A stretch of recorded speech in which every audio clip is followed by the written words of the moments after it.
அது உண்மையா இருக்குமோன்னு நானும் லேசா நம்பிட்டேன். ஆனா அங்க போய் பார்த்தா அந்த கேன பையன் மாதிரி ஒருத்தன் இருப்பானே, அவன் தான் முதலாளி சேர்ல உட்கார்ந்துகிட்டு இருக்கான். ஆஹா.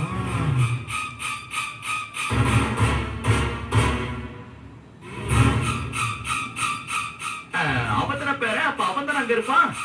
அவன் மூஞ்சிய பார்த்ததும் எனக்கு கோவமா வந்துருச்சு. அவன் என்னடானா என்ன பார்க்கவா இவ்வளவு தூரம் வந்தீங்க என்ன நக்கலா கேக்குறான். ரொம்ப அவமானமா போயிடுச்சு.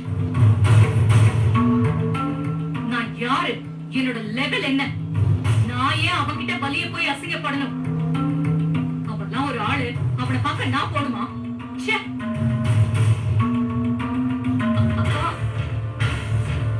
அக்கா, நீ எல்லாத்தையும் அரைக்குறையா பார்த்துட்டு ஒரு முடிவுக்கு வராத. நாம இன்னும் கொஞ்சம் தெளிவா விசாரிச்சிருந்தா எல்லா உண்மையும் வெளியில வந்திருக்கும். நீ அவசரப்பட்டு என்னை இங்க கூட்டிட்டு வந்துட்ட. ஏண்டி இன்னுமாடி நீ அதையே சொல்லிக்கிட்டு இருக்க? அக்கா, இப்பவும் சொல்றேன், நான் சொன்னதா உண்மை. நாம இன்னும் கொஞ்ச நேரம் இருக்கோம். ஏன் இன்னும் ரொம்ப நேரம் நின்னு இதை விட அதிகமா அவமானப்படணும்னு சொல்றியா?